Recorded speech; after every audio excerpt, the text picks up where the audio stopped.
ವಚನ ಸತ್ಯ ವಚನ, ಭೂಮಿಗೆ ಬಂದ ವಚನ. ವಚನ ಸತ್ಯ ವಚನ, ಭೂಮಿಗೆ ಬಂದ ವಚನ. ಆದಿಯಲ್ಲಿ ಇದ್ದ ವಚನ, ನಮ್ಮ ನೋಡ ಬಂದ ವಚನ. ವಚನ ಸತ್ಯ ವಚನ, ಭೂಮಿಗೆ ಬಂದ ವಚನ.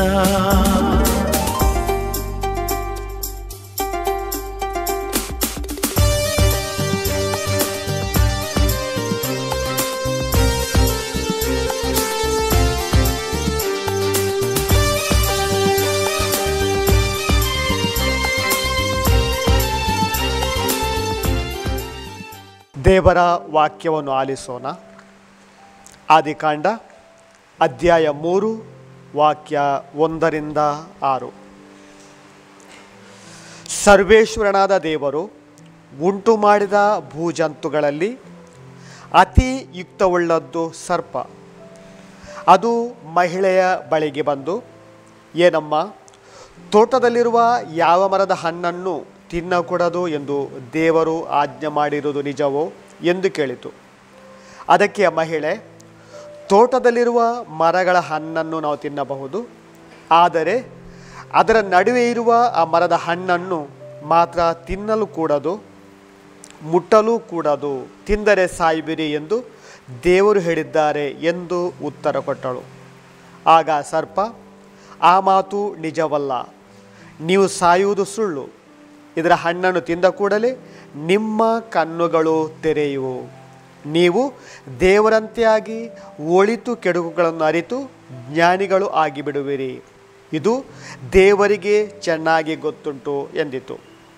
ಆಗ ಮಹಿಳೆ, ಆ ಮರದ ಹಣ್ಣು ಊಟಕ್ಕೆ ಎಷ್ಟು ಚೆನ್ನಾಗಿದೆ, ನೋಟಕ್ಕೆ ಎಷ್ಟು ರಮಣೀಯವಾಗಿದೆ, ಜ್ಞಾನಾರ್ಜನೆಗೆ ಎಷ್ಟು ಆಕರ್ಷಣೀಯವಾಗಿದೆ ಎಂದು ತಿಳಿದು ಅದನ್ನು ತೆಗೆದುಕೊಂಡು ತಿಂದಳು.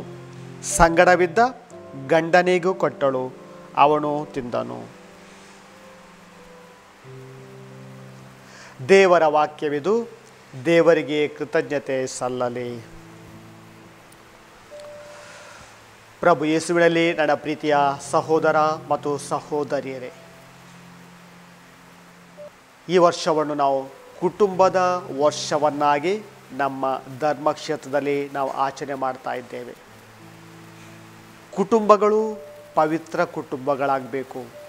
ಆ ಕುಟುಂಬದಲ್ಲಿ ಪ್ರೀತಿ, ಶಾಂತಿ, ಸಮಾಧಾನ ಹರಿಬೇಕು ಅಥವಾ ನೆಲೆಯೂರಬೇಕು ಎಂಬುದಾಗಿ ನಮ್ಮ ಧರ್ಮಾಧ್ಯಕ್ಷರ ಉದ್ದೇಶವಾಗಿದೆ. ಆದುದರಿಂದ ಈ ವರ್ಷವನ್ನು ಕುಟುಂಬದ ವರ್ಷವನ್ನಾಗಿ ನಾವು ಆಚರಿಸುತ್ತೇವೆ. ಈ ಸಂದರ್ಭದಲ್ಲಿ ಶುಭ ಸಂದೇಶದಲ್ಲಿರುವಂಥ ಅಥವಾ ಬೈಬಲ್ನಲ್ಲಿರುವಂಥ ಕೆಲವು ಕುಟುಂಬಗಳ ಬಗ್ಗೆ ನಾವು ತಿಳಿಯೋಣ. ನಮ್ಮ ಕುಟುಂಬವನ್ನು ನಾವು ಹೇಗೆ ಪವಿತ್ರಗೊಳಿಸುವುದು ಎಂಬುದರ ಬಗ್ಗೆ ಸ್ವಲ್ಪ ಮಾಹಿತಿಯನ್ನು ಪಡೆಯೋಣ. ನಾನು ಈಗಾಗಲೇ ಓದಿದಂಥ ಒಂದು ಘಟನೆ ಆದಿಕಾಂಡ ಅಧ್ಯಾಯ 3. ಇಲ್ಲಿ ಒಂದು ನಾವು ಸುಂದರವಾದ ಪ್ರಪಂಚದ ಮೊದಲ ಕುಟುಂಬದ ಬಗ್ಗೆ ತಿಳಿತೇವೆ.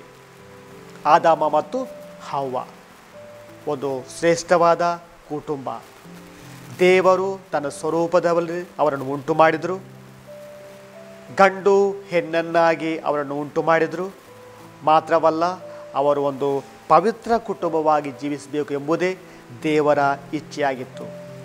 ಆದರೆ ಪ್ರೀತಿಯ ಸಹೋದರ ಮತ್ತು ಸಹೋದರರೇ, ಆ ಕುಟುಂಬದ ಆರಂಭದಲ್ಲಿ ದೇವರು ಹೇಳುವಂಥ ಮಾತು, ಎಲ್ಲಿ ಬೇಕಾದರೂ ನೀವು ಹೋಗ್ಬೋದು, ಏನು ಬೇಕಾದರೂ ನೀವು ತಿನ್ಬೋದು, ಆದರೆ ತೋಟದ ಮಧ್ಯದಲ್ಲಿರುವಂಥ ಆ ಒಂದು ಮರದ ಹಣ್ಣನ್ನು ನೀವು ತಿನ್ನಬಾರ್ದು, ನೀವು ಮುಟ್ಟಬಾರ್ದು, ಅದನ್ನು ತಿಂದರೆ ನೀವು ಸಾಯುವಿರಿ ಎಂಬುದಾಗಿ ದೇವರು ಆದಾಮ ಮತ್ತು ಹವ್ವನಿಗೆ ಹೇಳಿದರು.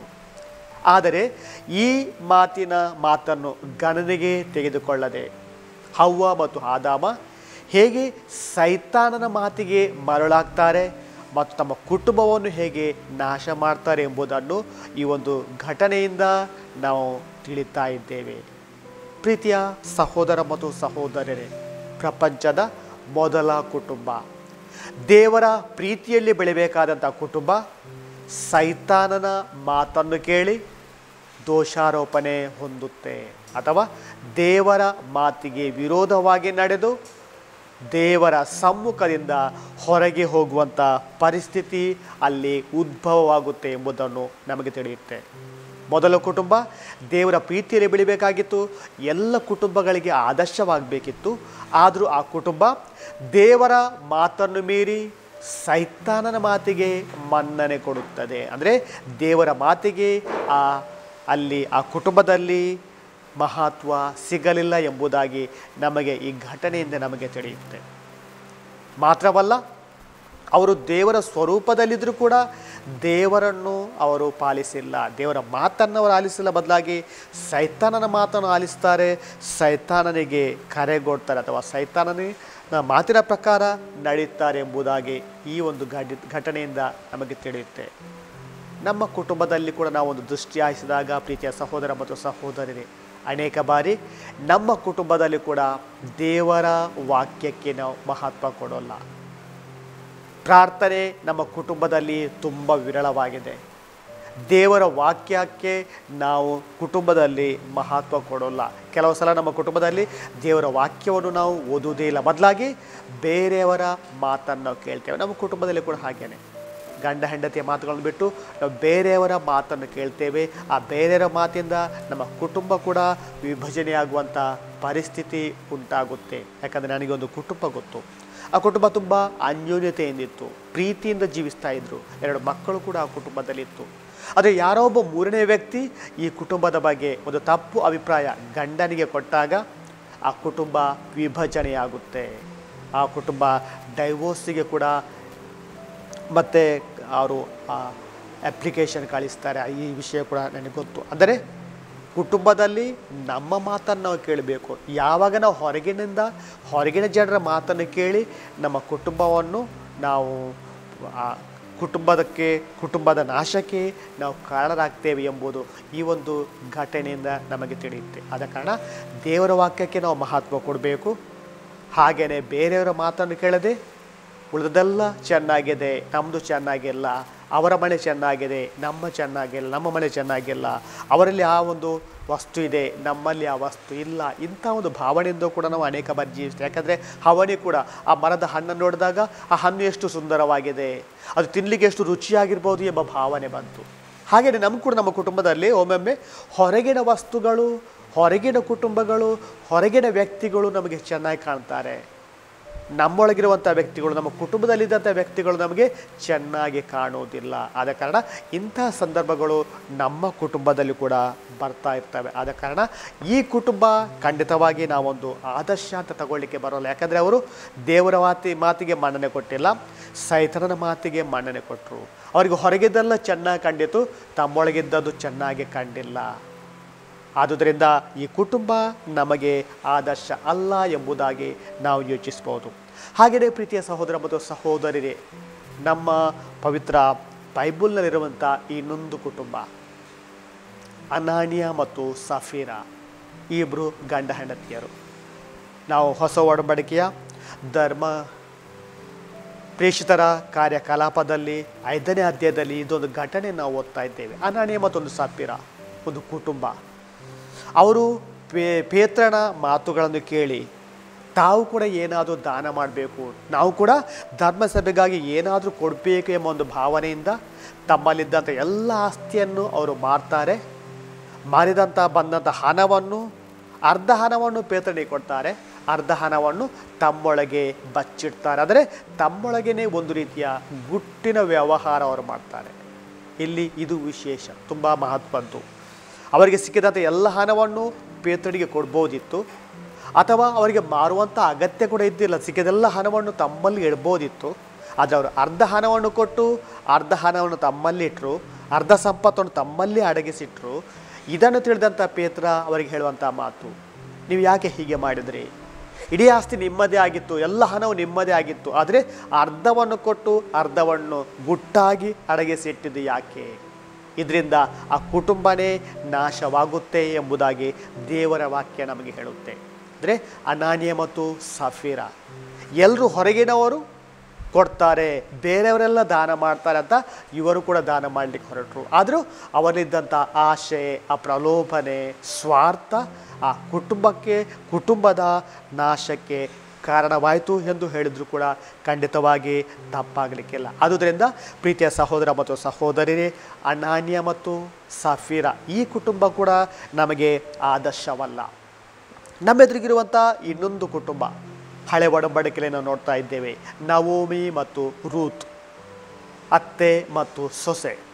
ನವೋಮಿ ಒಬ್ಬ ಆದರ್ಶ ಗೃಹಿಣಿಯಾಗಿದ್ಲು. ಗಂಡನನ್ನು, ಇಬ್ಬರು ಗಂಡಸು ಮಕ್ಕಳನ್ನು ಕೂಡ ಕಳೆದುಕೊಂಡು ತುಂಬ ದುಃಖ ಬೇಸರದಲ್ಲಿದ್ದರು. ಈ ಸಂದರ್ಭದಲ್ಲಿ ಅವಳು ಆ ಮೋವಾಬ್ ಎಂಬ ಊರನ್ನು ಬಿಟ್ಟು ತನ್ನ ನಾಡಾದ ಬೆತ್ಲೆಹೇಮಿಗೆ ವಾಪಸ್ ಬರುವಂಥ ಒಂದು ಘಟನೆಯನ್ನು ರೂತ್ ಪುಸ್ತಕದಲ್ಲಿ 1ನೇ ಅಧ್ಯಾಯದಲ್ಲಿ ನಾವು ನೋಡ್ತಾ ಇದ್ದೇವೆ.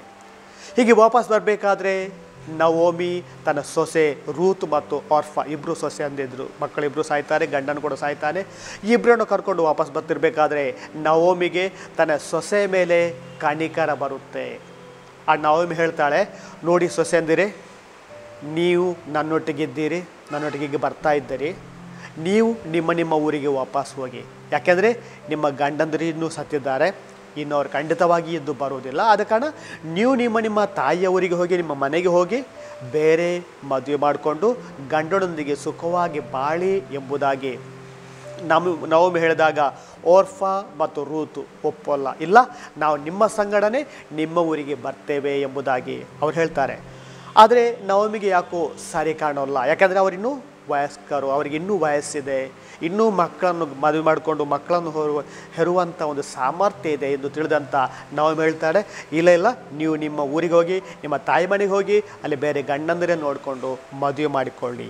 ಈ ಮಾತನ್ನು ಆಲಿಸಿದಂಥ ಓರ್ಫಾ ಅಂದರೆ ಹಿರಿಯ ಸೊಸೆ ಅತ್ತೆಗೆ ಮುದ್ದಿಟ್ಟು ತನ್ನ ಊರಿಗೆ ವಾಪಸ್ ಹೋಗ್ತಾಳೆ ಎಂಬುದಾಗಿ ಹೇಳುತ್ತೆ ದೇವರ ವಾಕ್ಯ. ಆದರೆ ರೂತ ಮಾತ್ರ ತನ್ನ ಅತ್ತೆಯನ್ನು ಬಿಟ್ಟು ವಾಪಸ್ ಹೋಗೋಲ್ಲ. ಬದಲಾಗಿ ಹೇಳ್ತಾಳೆ, ನಿನ್ನ ದೇವರೇ ನನ್ನ ದೇವರು, ನಿನ್ನ ಜನರೇ ನನ್ನ ಜನರು, ನೀನಿರುವಂಥ ಜಾಗದಲ್ಲಿ ನಾನಿರ್ತೇನೆ, ನೀನು ಎಲ್ಲಿ ಹೋಗ್ತೀಯಾ ಅಲ್ಲಿ ನಾನು ಕೂಡ ಬರ್ತೇನೆ, ನಾನಂತೂ ಖಂಡಿತವಾಗಿ ನಿನ್ನನ್ನು ಬಿಟ್ಟು ಹೋಗುವುದಿಲ್ಲ. ಪ್ರೀತಿಯ ಸಹೋದರ ಮತ್ತು ಸಹೋದರರೇ, ಈ ಒಂದು ಕುಟುಂಬ ನವೋಮಿ ಮತ್ತು ರೂತ್, ಅತ್ತೆ ಮತ್ತು ಸೊಸೆಯ ಕುಟುಂಬ ಖಂಡಿತವಾಗಿ ನಮಗೆ ಒಂದು ರೀತಿಯ ಪ್ರೇರಣೆಯಾಗಿದೆ.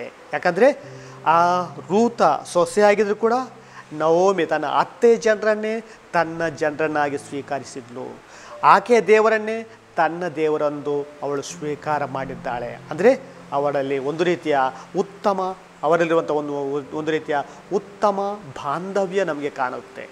ಅಂದರೆ ಅತ್ತೆ ಮತ್ತು ಸೊಸೆ ಮಧ್ಯೆ ಪ್ರೀತಿ, ಸೌಹಾರ್ದತೆ, ಒಗ್ಗಟ್ಟನ್ನು ನಾವು ಕಾಣ್ತಾ ಇದ್ದೇವೆ. ನಮ್ಮ ಕುಟುಂಬಕ್ಕೆ ಒಂದು ದೃಷ್ಟಿ ಹಾಯಿಸಿದಾಗ ನಮ್ಮ ಕುಟುಂಬದಲ್ಲಿ ಇಂಥ ಘಟನೆಗಳು ಕಾಣುತ್ತೇವಾ ಎಂಬುದನ್ನು ನಾವು ನೋಡೋದು ಕೂಡ ತುಂಬ ಮುಖ್ಯ. ಅನೇಕ ಬಾರಿ ನಮ್ಮ ಕುಟುಂಬಗಳು ಒಟ್ಟಾಗಿ ಜೀವಿಸುವಂಥ ಒಂದು ಅರ್ಹತೆಯನ್ನು ಕಳೆದುಕೊಳ್ತೇವೆ, ಅಥವಾ ಒಟ್ಟಾಗಿ ಜೀವಿಸಲಿಕ್ಕೆ ನಮಗೆ ತಿಳಿಯೋದು ಕೂಡ ಇಲ್ಲ. ಒಟ್ಟಾಗಿ ಕೂತು ಊಟ ಮಾಡುವಂಥ ಸಂದರ್ಭ ಕೂಡ ನಮಗೆ ಒದಗಿ ಬಂದರೂ ನಾವು ಹಾಗೆ ಜೀವಿಸೋದಲ್ಲ. ಒಟ್ಟಾಗಿ ಕೂತು ಪ್ರಾರ್ಥನೆ ಮಾಡಲಿಕ್ಕೆ ಕೂಡ ಅನೇಕ ಬಾರಿ ನಮಗೆ ಸಮಯ ಸಿಗೋಲ್ಲ.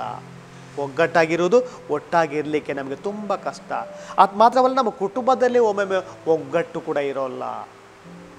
ಅತ್ತೆ ಸೊಸೆಯರನ್ನು ಹೊರಗೆ ಹೊಡ್ತೇವೆ, ಮಾವಂದಿರು ನಮಗೆ ಬೇಡ, ಗಂಡ ಮತ್ತು ನಮ್ಮ ಮಕ್ಕಳಿಗೆ ಮಾತ್ರ ಇಂಥ ಒಂದು ಚಿಕ್ಕ ಕುಟುಂಬವನ್ನೇ ನಾವು ಬಯಸ್ತಾ ಇದ್ದೇವೆ. ಯಾರಾದರೂ ಕುಟುಂಬದಲ್ಲಿ ಹಿರಿಯರಿದ್ದರೆ ಅವರನ್ನು ಹೊರಗಿಡ್ತೇವೆ, ಅವರು ನಮ್ಮ ಕುಟುಂಬದಿಂದ ಹೊರಗಿದ್ದಾರೆ ಅಥವಾ ಬೇರೆ ಇದ್ದಾರೆ ಎಂಬ ಭಾವನೆ ಕೂಡ ನಾವು ಪ್ರಸ್ತುತ ಕುಟುಂಬದಲ್ಲಿ ನಾವು ನೋಡ್ತಾ ಇದ್ದೇವೆ. ಆದುದರಿಂದ ಪ್ರೀತಿಯ ಸಹೋದರ ಮತ್ತು ಸಹೋದರರೇ, ರೂತ್ ಮತ್ತು ನವೋಮಿಯ ಈ ಒಂದು ಕುಟುಂಬ ಖಂಡಿತವಾಗಿ ನಮಗೆ ಒಂದು ರೀತಿಯ ಆದರ್ಶ ಎಂದರೂ ಕೂಡ ತಪ್ಪಾಗಲಿಕ್ಕಿಲ್ಲ. ಯಾಕಂದರೆ ಆ ಕುಟುಂಬದಲ್ಲಿ ಪ್ರೀತಿ ಇತ್ತು, ಒಗ್ಗಟ್ಟಿತ್ತು, ಒಟ್ಟಾಗಿ ಜೀವಿಸುವಂಥ ಮನೋಭಾವ ಇತ್ತು. ನಿನ್ನ ದೇವರೇ ನನ್ನ ದೇವರು, ನಿನ್ನ ಜನರೇ ನನ್ನ ಜನರು ಎಂದು ರೂತನ ಮಾತನ್ನು ಇಲ್ಲಿ ಆಲಿಸಿದಾಗ ಖಂಡಿತವಾಗಿ ಎಲ್ಲರಲ್ಲಿಯ ಒಂದು ರೀತಿಯ ಸೌಹಾರ್ದತೆಯನ್ನು ಕಾಣ್ತಿದ್ಲು ರೂತ ಎಂಬುದಾಗಿ ನಮಗೆ ಈ ಒಂದು ಕುಟುಂಬದಿಂದ ತಿಳಿಯುತ್ತೆ. ಆದ ಕಾರಣ ಖಂಡಿತವಾಗಿ ಈ ಕುಟುಂಬ ನಮಗೆ ಒಂದು ರೀತಿಯ ಮಾದರಿಯ ಕುಟುಂಬ ಅಂತ ಹೇಳಿದರೂ ಕೂಡ ತಪ್ಪಾಗಲಿಕ್ಕಿಲ್ಲ. ಹಾಗೆಯೇ ಪ್ರೀತಿಯ ಸಹೋದರ ಮತ್ತು ಸಹೋದರರೇ, 4ನೇ ಕುಟುಂಬ ನಾನು ನಿಮ್ಮ ಮುಂದೆ ಇಡುವಂಥದ್ದು ತೋಬಿಯಸ್ ಮತ್ತು ಸಾರಾ.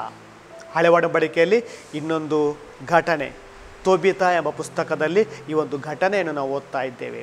ಇಲ್ಲಿ ತೋಬಿತನ ಮಗ ತೋಬಿತು ಕೂಡ ಒಂದು ಒಳ್ಳೆಯ ವ್ಯಕ್ತಿ, ತ್ಯಾಗದಿಂದ ಇತರಿಗೆ ಸಹಾಯ ಮಾಡುವಂಥ ಒಂದು ಒಳ್ಳೆಯ ಗುಣವನ್ನು ಹೊಂದಿದಂಥ ವ್ಯಕ್ತಿ ತೋಬಿತ್. ಈತನ ಮಗ ತೋಬಿಯಸ್, ಈತ ಸಾರಾ ಎಂಬ ಹೆಣ್ಮಗಳನ್ನು ಮದುವೆ ಆಗ್ತಾನೆ. ಅದಕ್ಕಿಂತ ಮುಂದೆ ತುಂಬ ಘಟನೆಗಳು ನಡೆಯುತ್ತೆ, ಅದನ್ನೆಲ್ಲಿ ನಾನು ಹೇಳೋಲ್ಲ. ಆದರೂ ತೋಬಿಯಸ್ ಸಾರಾಳನ್ನು ಮದುವೆಯಾದ ಆ ಮೊದಲ ರಾತ್ರಿ ಅವರಿಬ್ಬರು ಕೂಡ ಒಟ್ಟಾಗಿ ಕುಂತು ಸರ್ವೇಶ್ವರನಾದ ದೇವರಿಗೆ ಪ್ರಾರ್ಥಿಸುವಂಥ ಒಂದು ಸುಂದರವಾದ ಘಟನೆಯನ್ನು ನಾವಲ್ಲಿ ನೋಡ್ತಾ ಇದ್ದೇವೆ. ತೋಬಿಯಸ್ ಸಾರಾ ಒಟ್ಟಾಗಿ ಕುಂತು ಕೈ ಹಿಡಿದು ಇಬ್ಬರು ಕೂಡ ತಾವು ಮಲಗಬೇಕಾಗಿದ್ದ ಮಂಚದ ಮೇಲೆ ಕುಂತು ಇಬ್ಬರು ಕೂಡ ಒಂದೇ ಮನಸ್ಸಿನಿಂದ ಒಂದೇ ಶಕ್ತಿಯಿಂದ ದೇವರನ್ನು ಸ್ಮರಿಸಿ ಅವರಿಗೆ ಸ್ತುತಿ ಸ್ತೋತ್ರ ಸಲ್ಲಿಸ್ತಾರೆ. ಆ ದೇವರಲ್ಲಿ ಅವರು ಪ್ರಾರ್ಥಿಸ್ತಾರೆ. ಅವರು ಹೇಳ್ತಾರೆ, ಆ ತೋಬಿಯಸ್ ಹೇಳ್ತಾನೆ, ನಮ್ಮನ್ನು ಪ್ರಾಮಾಣಿಕರನ್ನಾಗಿ ಉಳಿಸಿಕೊಳ್ಳಿ, ನಮ್ಮಿಬ್ಬರಲ್ಲಿ ಕೂಡ ವಿಶ್ವಾಸ ಬೆಳೆಯುತ್ತಾ ಹೀಗೇ ಮುಂದುವರಿಸಲಿ, ನಮ್ಮಿಬ್ಬರಲ್ಲಿ ಕೂಡ ಯಾವುದೇ ಒಡಕು ಬರದಂತೆ ನಮ್ಮನ್ನು ಕಾಪಾಡಿರಿ ಸ್ವಾಮಿ ಎಂಬುದಾಗಿ ತೋಬಿಯಸ್ ಮತ್ತು ಸಾರಾ ಇಬ್ಬರು ಕೂಡ ಒಟ್ಟಾಗಿ ಕುಂತು ಪ್ರಾರ್ಥನೆ ಮಾಡ್ತಾರೆ. ಪ್ರೀತಿಯ ಸಹೋದರ ಮತ್ತು ಸಹೋದರರೇ, ಈ ಕುಟುಂಬದಿಂದ ನಾವು ತಿಳಿಯಬೇಕಾಗಿದ್ದು ಅವರಲ್ಲಿದ್ದಂಥ ಒಗ್ಗಟ್ಟು ಮತ್ತು ಆ ಒಂದು ಪ್ರಾರ್ಥನೆಯ ಮನೋಭಾವ. ಆದರೆ ಮದುವೆಯಾದ ಮೊದಲ ರಾತ್ರಿಯೇ ಅವರು ಇಬ್ಬರೂ ಒಟ್ಟು ಸೇರಿ ಚೆನ್ನಾಗಿ ಪ್ರಾರ್ಥನೆ ಮಾಡ್ತಾರೆ, ದೇವರನ್ನು ಸ್ಮರಿಸ್ತಾರೆ. ಯಾಕಂದರೆ ಅದಕ್ಕಿಂತ ಹಿಂದೆ ಸಾರಾಳ ಜೀವನದಲ್ಲಿ ಅನೇಕ ಕಹಿ ಘಟನೆಗಳು ನಡೆದಿದ್ದವು, ತೋಬಿಯಸ್ನ ಜೀವನದಲ್ಲಿ ಕೂಡ ಕಹಿ ಘಟನೆಗಳು ನಡೆದಿದ್ದವು. ಅದನ್ನೆಲ್ಲ ಸ್ಮರಿಸಿ ತೋಬಿಯಸ್ ಮತ್ತು ಸಾರಾ ಇಬ್ಬರು ಕೂಡ ಸೇರಿ ಒಟ್ಟಾಗಿ ದೇವರಿಗೆ ಸ್ತುತಿ ಸ್ತೋತ್ರ ಸಲ್ಲಿಸ್ತಾರೆ.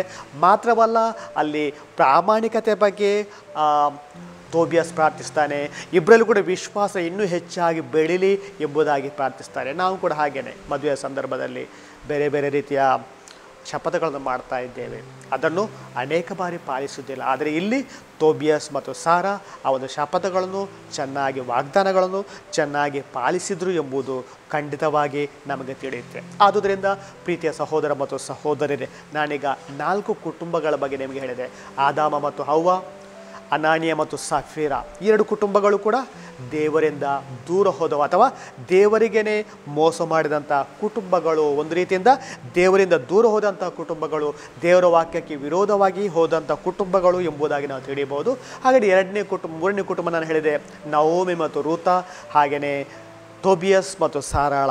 ಈ ಕುಟುಂಬವು ಖಂಡಿತವಾಗಿ ದೇವರಿಗೆ ಮೆಚ್ಚುಗೆಯಾದಂಥ ಕುಟುಂಬ. ಅವರಲ್ಲಿ ಒಗ್ಗಟ್ಟು, ಪ್ರೀತಿ, ಶಾಂತಿ, ಸಮಾಧಾನ, ಪ್ರಾಮಾಣಿಕತೆಯನ್ನು, ವಿಶ್ವಾಸವನ್ನು ಕೂಡ ಈ 2 ಕುಟುಂಬದಲ್ಲಿ ನಾವು ನೋಡ್ತಾ ಇದ್ದೇವೆ.